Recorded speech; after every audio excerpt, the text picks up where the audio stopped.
We begin.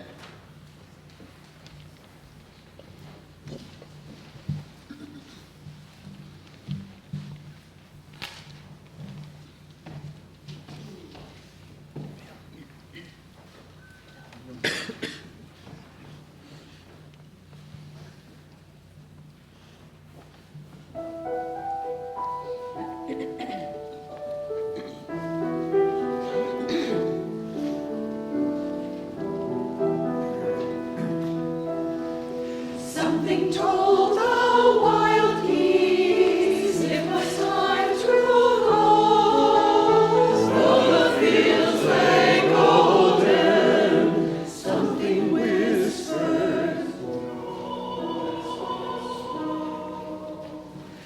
Leaves were green and stirring, berries lustered most, but beneath warm feathers something cautioned.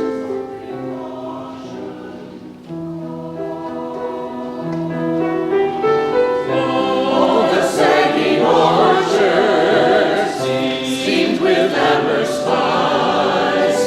On each one rested and remembered eyes.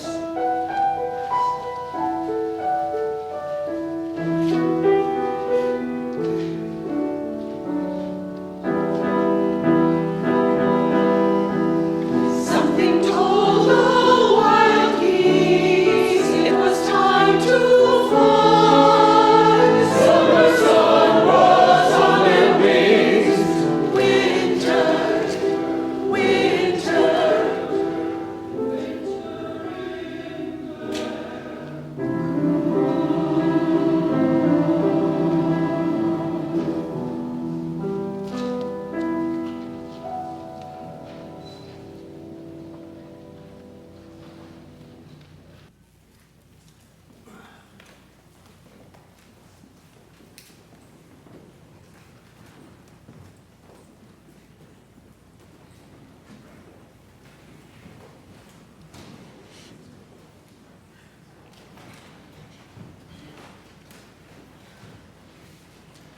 Good morning.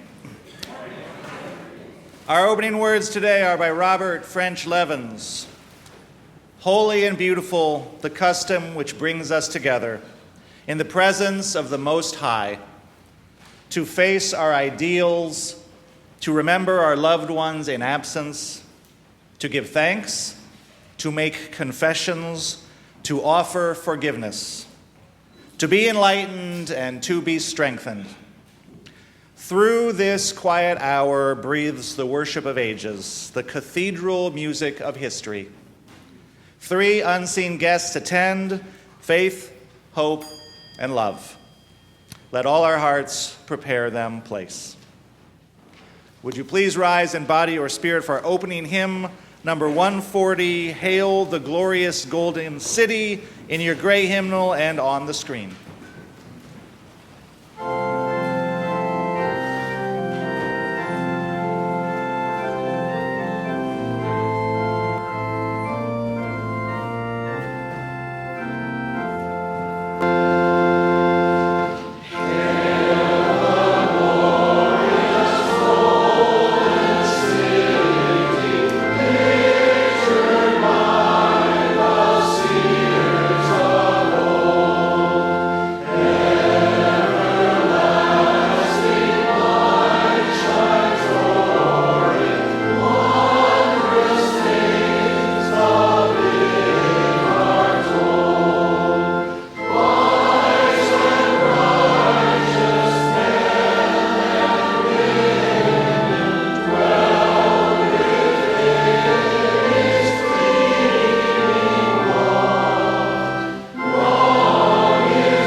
Lighting our chalice this morning are Nina and Kay, if they would like to come up and assist us with that.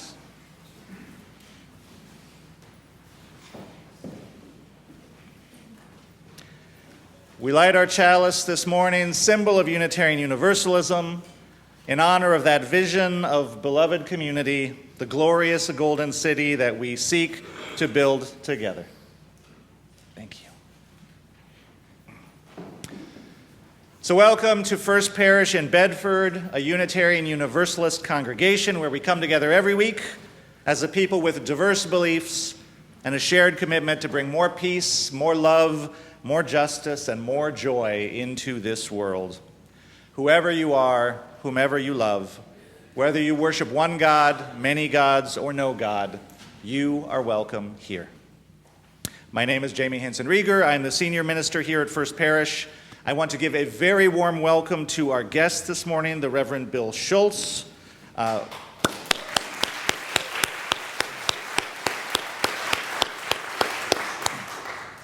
Reverend Schultz was senior minister here at First Parish from 1975 to 1978 and is here to give a sermon on the occasion of the 50th anniversary of his ordination here at First Parish. So welcome, Bill. We are so glad you are here. In addition to being our former minister, Reverend Schultz served as the director of the Unitarian Universalist Association. You may have heard of it. From 1985 to 1993, was executive director of Amnesty International USA from 1994 to 2006, and has held many other distinguished positions besides. I want to say a special welcome to our visitors this morning in person and out in the Zoomosphere. We are so glad you are with us today. Here in the sanctuary, you're invited to fill out a blue connection card, which you'll find at the end of the pews. You can give that to one of the ushers during the collection time, and we will add you to our mailing list. In Zoom, we'll put a link in the chat. You can click on that for a virtual connection card. Parents and caregivers of little ones, there's a nursery available downstairs for your convenience. But we are always super delighted to have little ones here in the sanctuary with us as well. After the service, everyone is welcome to join us for coffee, tea, and fellowship in the common room. Some announcements today. Today is our semi-annual congregational meeting. You can feel the hum of excitement in the air. All right, so immediately after the service, please join us back in the sanctuary or on Zoom at 11:45 to hear reports, including an important update on our capital campaign. There will be bagels in the common room so you can fortify yourself for democracy. On November 16th, there will be a post-service conversation upstairs in the bacon room on our balcony level about the capital campaign. Everyone is invited to come and discuss First Parish's infrastructure needs, upgrade project candidates, and updated cost estimates. And we will introduce you to Greener U, which is a decarbonization and planning consulting firm that we're very excited to be working with and talk about the partnering role that they're going to play going forward. So today, with the semi-annual meeting, you'll get a capital campaign update. Next Sunday, you can come for an even more in-depth conversation and a chance to share all of your thoughts and ideas. Again, the talkback begins at 11:45 next Sunday, and again, there will be bagels. We aim to feed you. Speaking of feeding you, the lay pastoral care team is announcing a new way that you can be a part of caring for this congregation. We have a new chest freezer down in the basement level, and you can donate prepared, pre-made meals, so think stews, soups, casseroles, things that are easy for people to reheat and serve.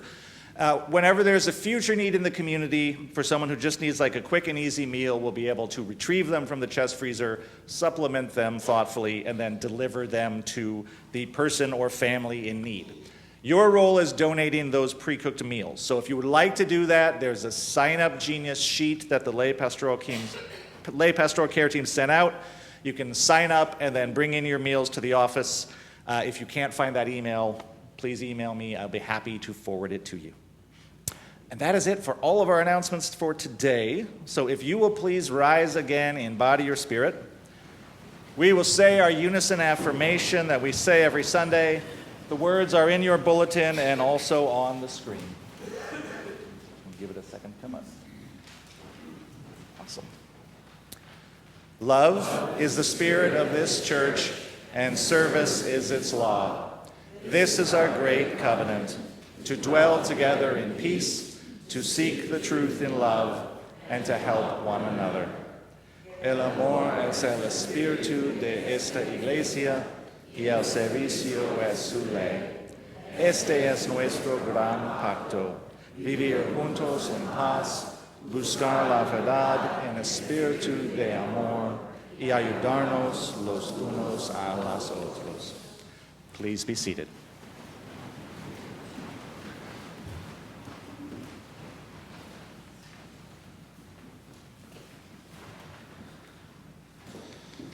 Hello. I have lost my glasses. I got a new pair, but they're not coming in until Wednesday, so bear with me. I prefer Dunkin' Donuts to Starbucks. There we go, on the screen.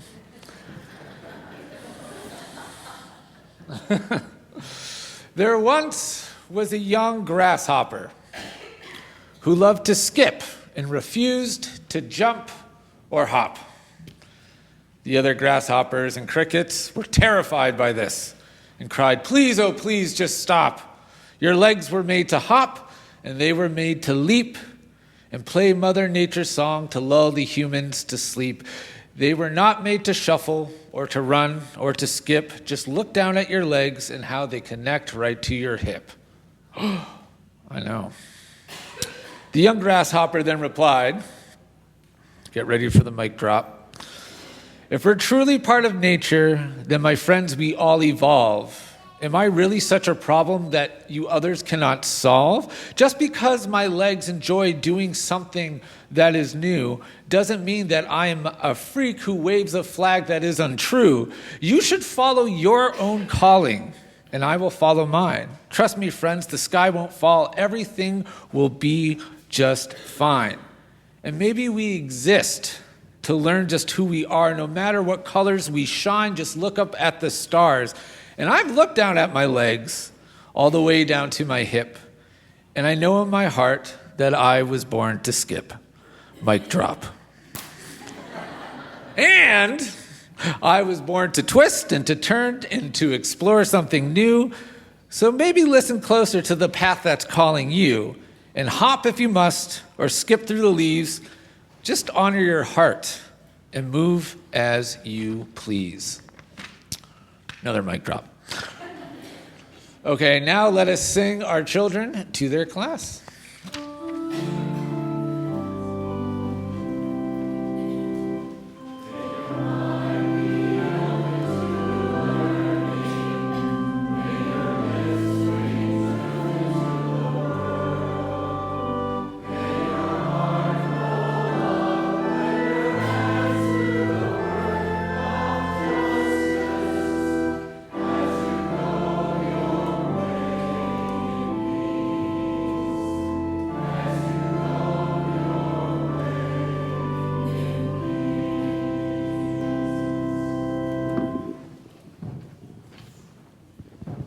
Good morning. I'm Liz Connors, a member of the lay pastoral care team, and this is the time in our service when we invite you to come up to the candle stand and share joy or concern. After we hear from those of us in the sanctuary, we'll go to Zoom, and I'll be here at the end of the service to light a candle with you in private if that's what you'd like. Please try to keep your comments brief as you're able and personal. And come on up. All right, I'm going to light one final candle for the joys and concerns we are holding in our hearts.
Good morning.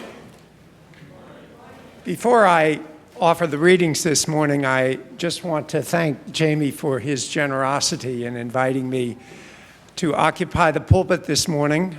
50 years tonight, I will have been ordained to the Unitarian Universalist ministry. I should explain that, yes, as Jamie said, I was the senior minister here. I was the associate minister. I was the assistant minister, the intern minister. I was the only minister here. And I'm just thrilled over the years to see the growth of this congregation, including that magnificent choir that Brad has nurtured for so many years. I also want to offer absolution to Nancy. And I want to explain to Rich why I did not recognize the Oberlin fight song. I had never heard the Oberlin fight song. When I was at Oberlin, I attended one football game. I think it was against Denison, and deep in the fourth quarter, the following chant went up from the Oberlin students. "You may lead by 43, but we have higher SATs."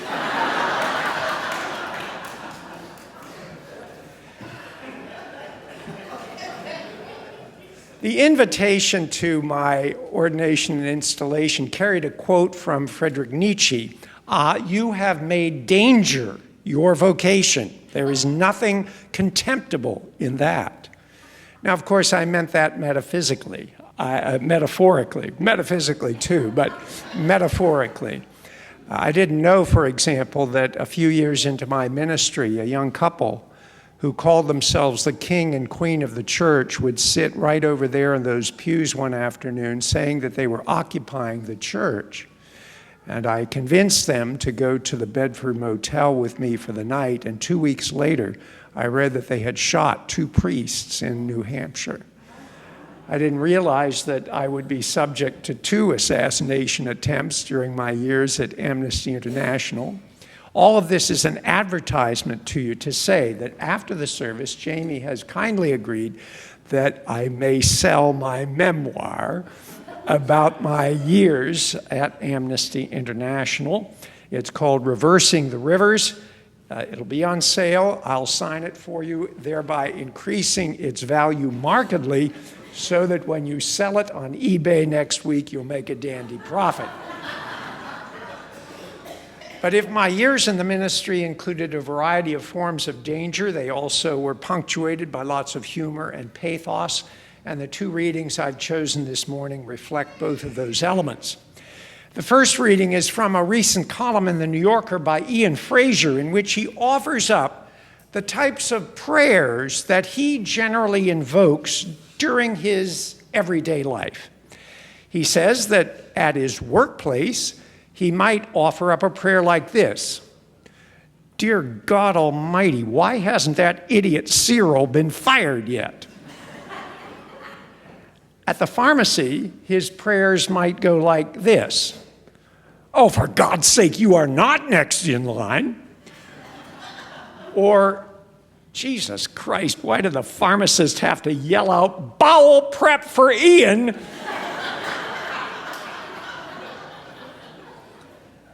Or perhaps at the grocery store, "Almighty God, who created all things good, you also created self-checkout, and now the assistant's needed light is blinking.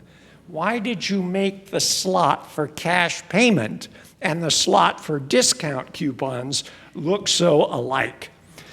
And finally, anywhere at all, Ian may pray, "Dear Lord, where the hell is my cell phone? My tears are bitter, my bones are poured out like water. Have mercy on me." Oh, there it is. Thank you, God. And the second reading is a little different. Naomi Shihab Nye's beautiful poem entitled simply "Kindness."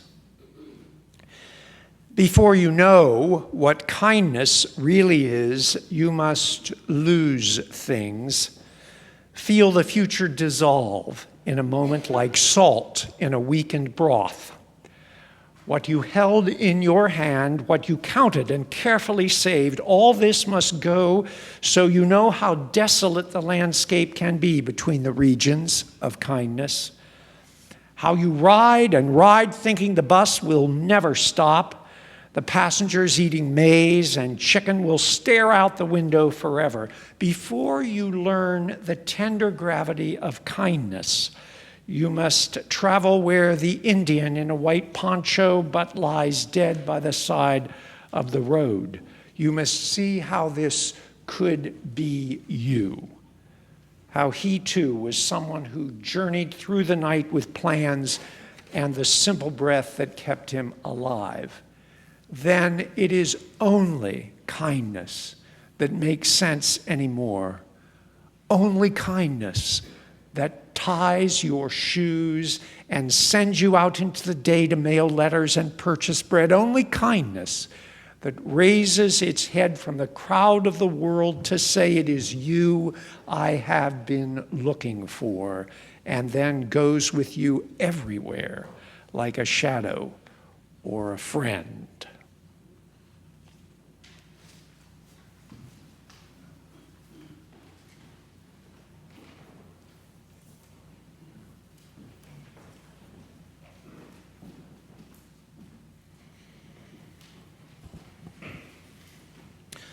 Before we move on to collecting the offering, I just want to say a special note of gratitude for the little ones here in the sanctuary with us today. A very wise person said, I love the sounds of children in church because that is the sound of a church with a future. So thank you for taking time out of your busy schedule of learning and growing to be with us this morning. The Free Church is sustained through the generosity of its members and its well-wishers. Every Sunday, we take a collection so that the community can continue to build the beloved community. Please give generously as you are able. The offering will now be gratefully received. May it be joyfully given.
I have been preaching, as you know now, for 50 years without appreciable effect.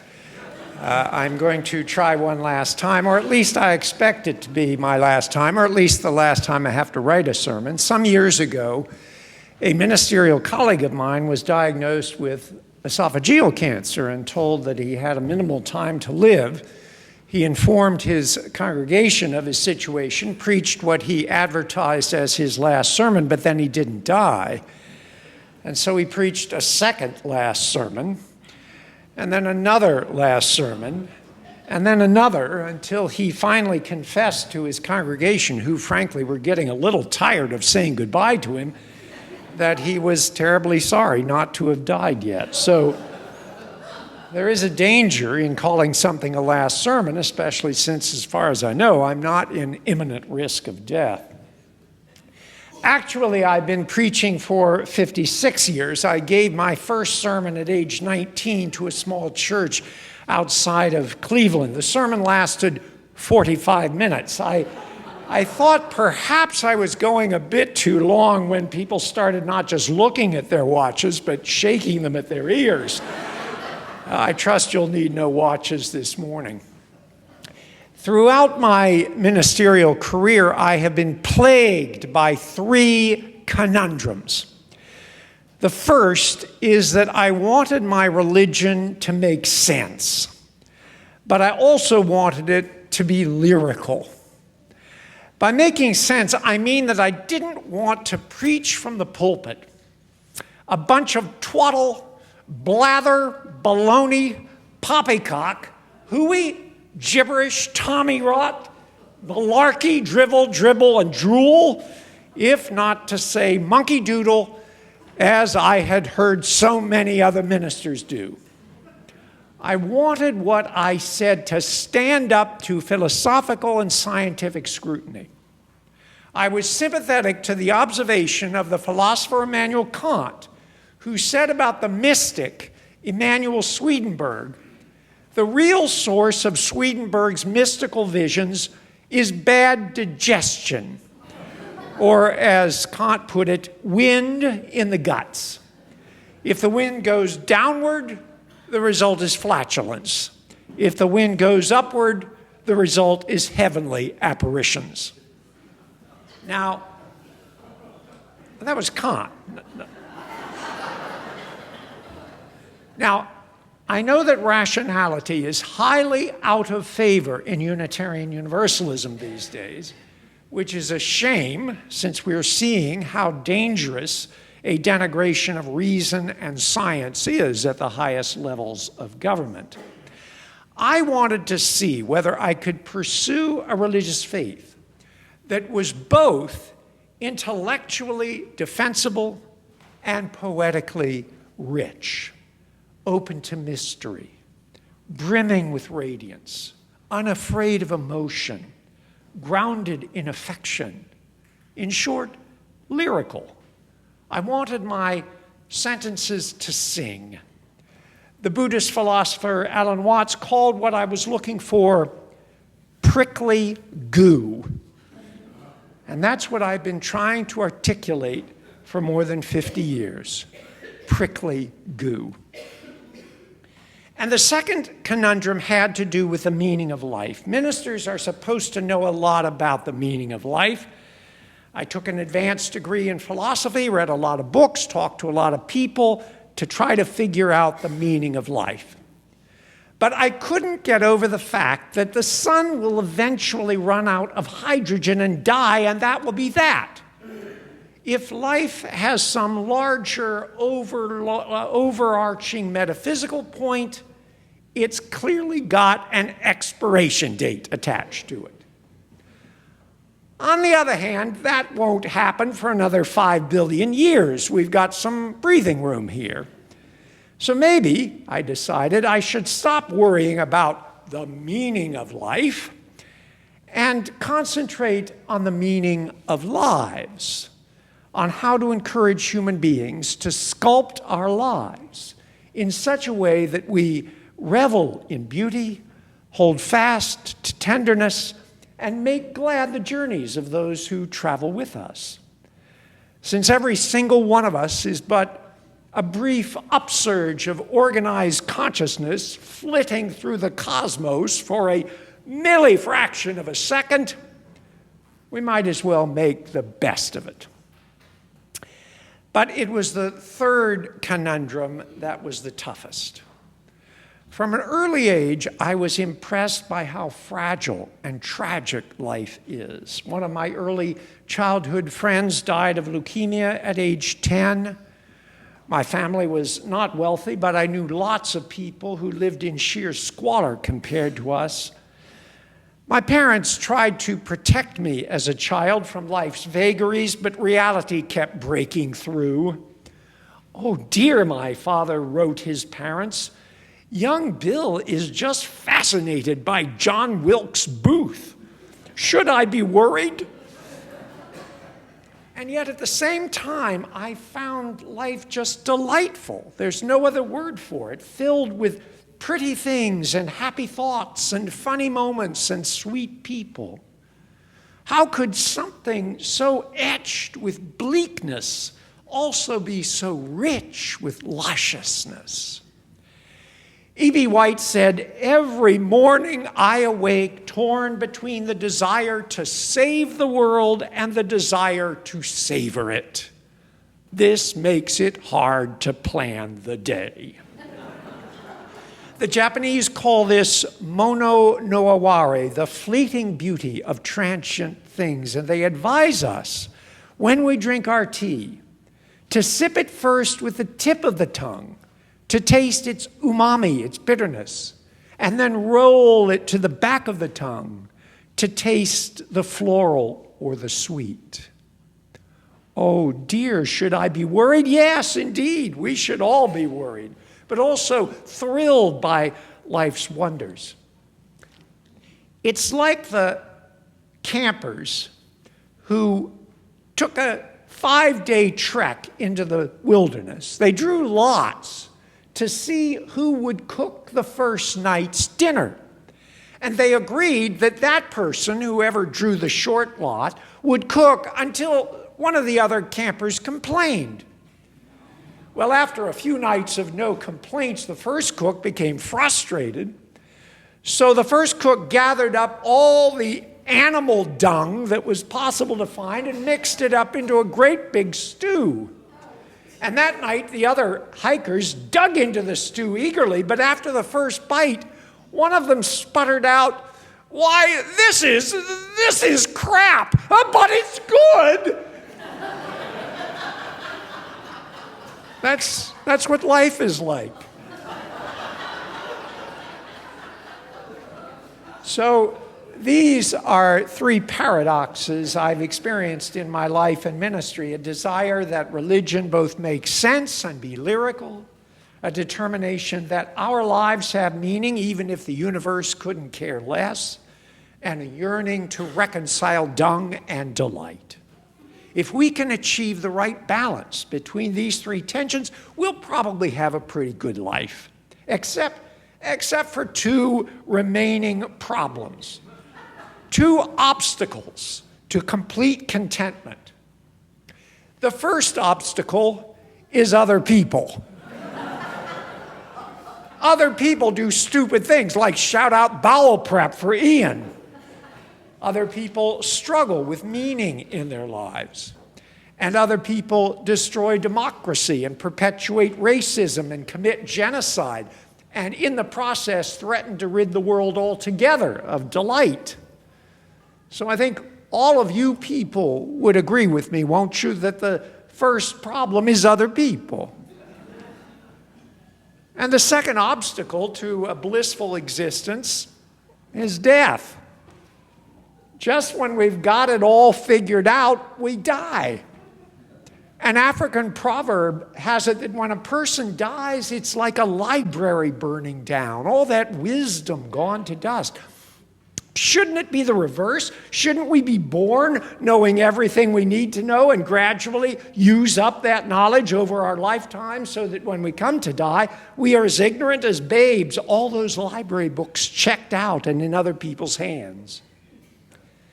So, faced with these two obstacles, I decided when I was about 17 to go into the Unitarian Universalist ministry. I figured it would be a great place to fix the world and get more comfortable with the reality of death.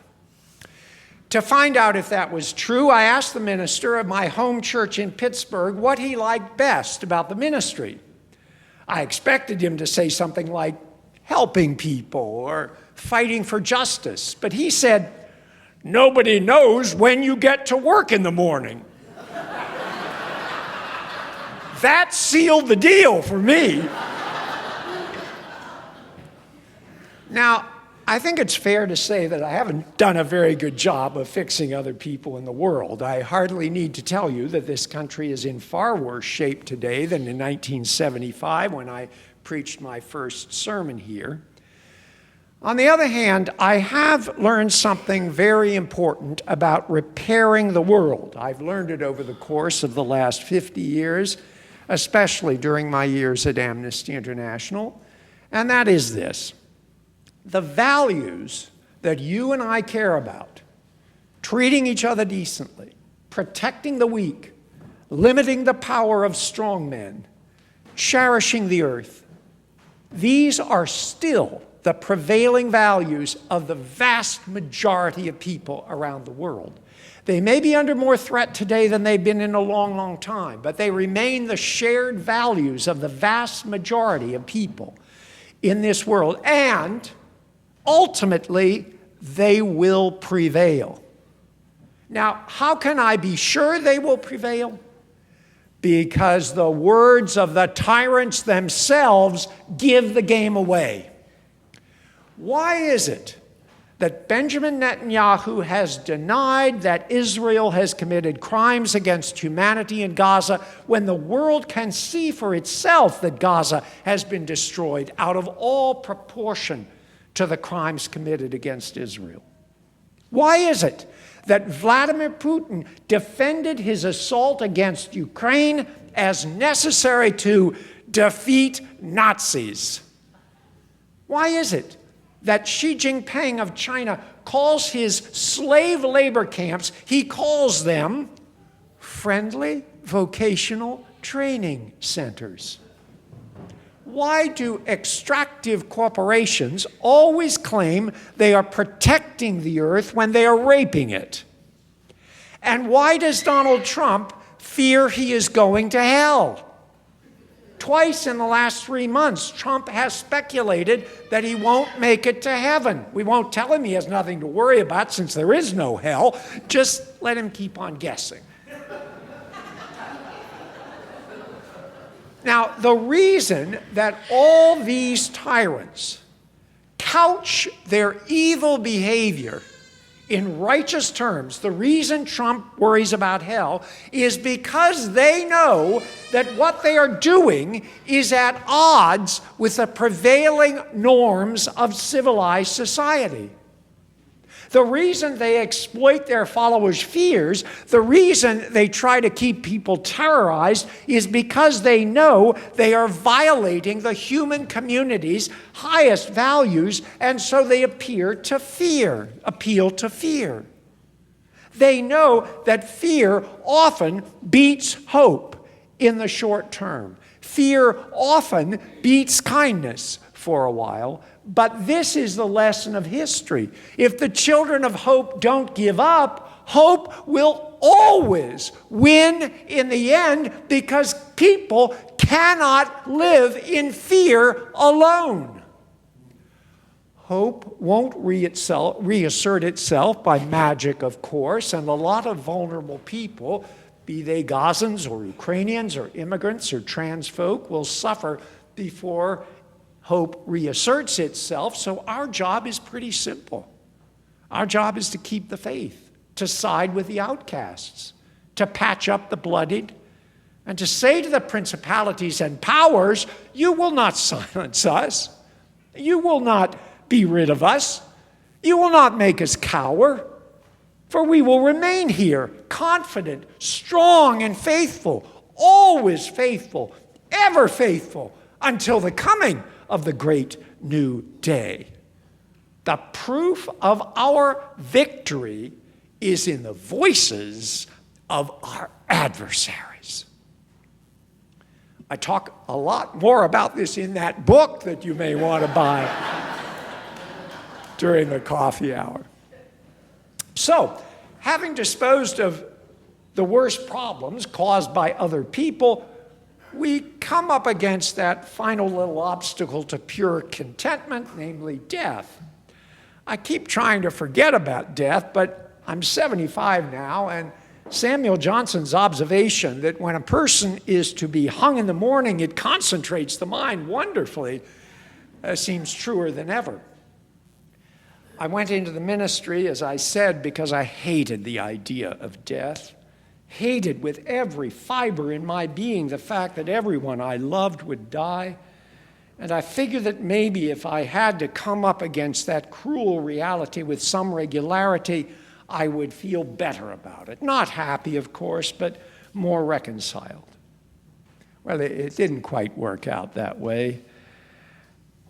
When someone you love dies, nothing makes it better other than tears, memories, gratitude, and the comforting arms of those who surround you. Nothing makes it better. I'm terribly sorry to tell you that after 50 years. Nothing makes it better. You just have to go through hell. There's no way around it. But though the ministry didn't lessen my pain at other people's dying, it has made it a little easier to face my own. So here then are some of what the ministry has taught me about dying, what you might call Bill Schulz's 6 rules for how to cope with your impending end. 1, meditate upon the first law of thermodynamics. That energy can be changed from one form into another, but never destroyed. Want to be part of a distant galaxy? Eventually you'll get your wish. 2, stare at the night sky. I find it impossible to realize how majestic creation is and how insignificant we are and not to chuckle. 3, take a walk in a cemetery. It's a great way to convince yourself that if all these people could do it, so can I.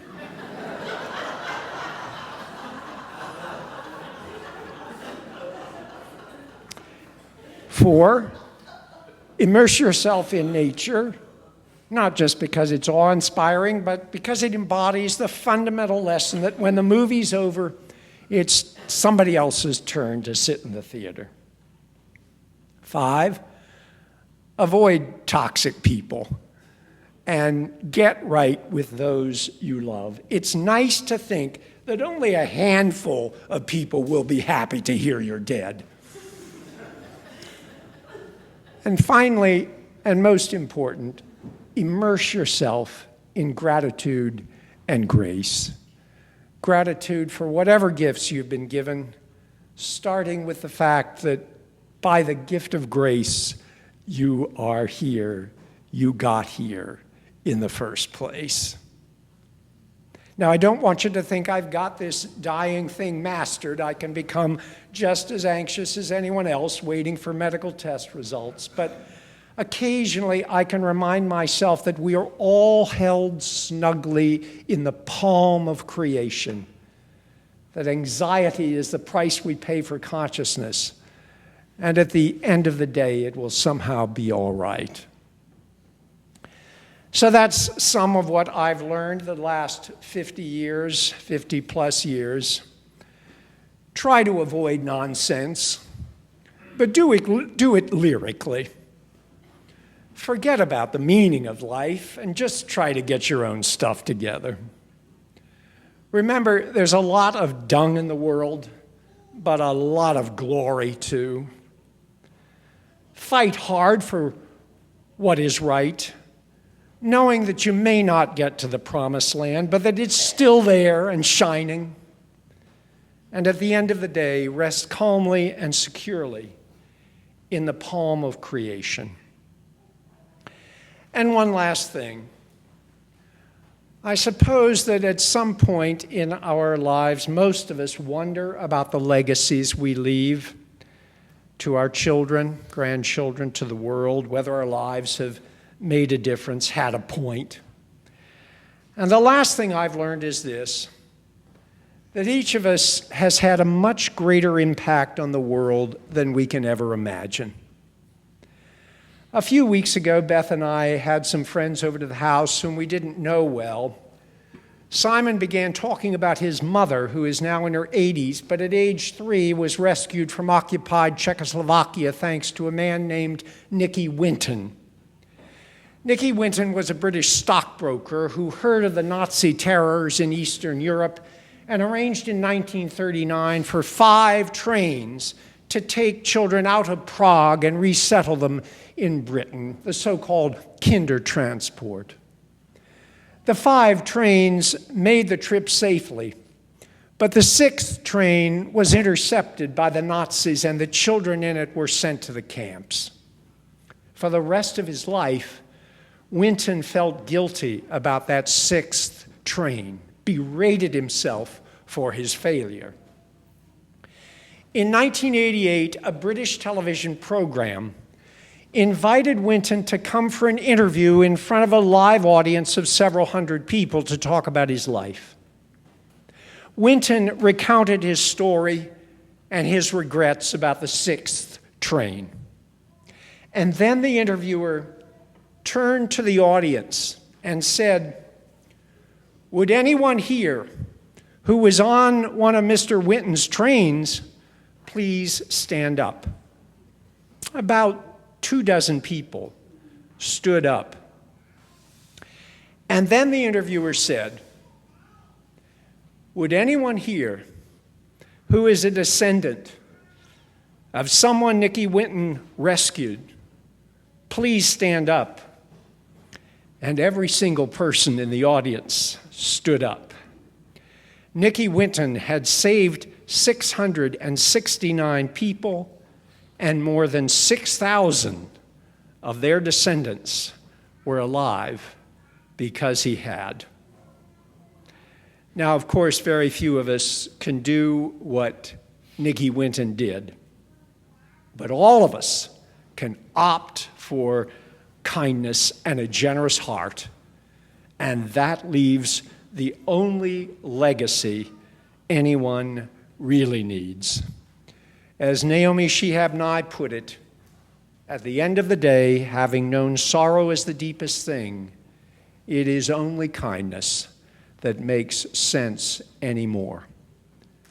So my last word at the end of one last sermon is simply this: hold tight to what and who you love, my friends, and then blow a kiss to the wind and hail it on its journey to eternity. Amen.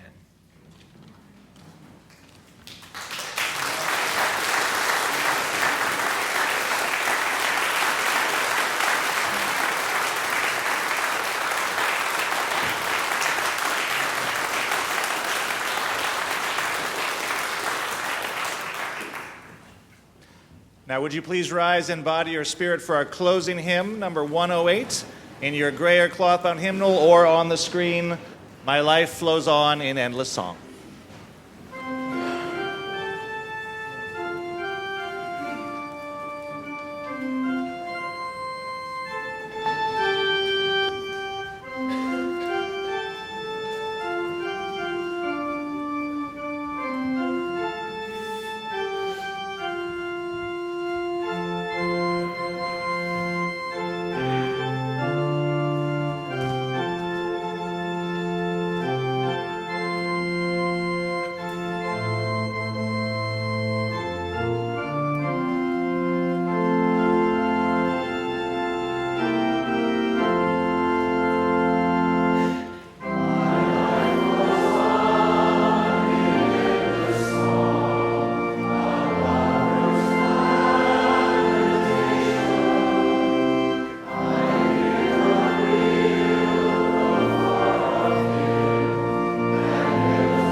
This is the benediction I said every Sunday in this church and was said in every Sunday in the church I grew up in Pittsburgh. And now may the truth that sets us free, the hope that never dies, and the love that casts out fear lead us forward together until the day spring breaks and the shadows flee away. And while we toil amidst things as they are, may our vision of things yet to come strengthen and inspire us. Amen.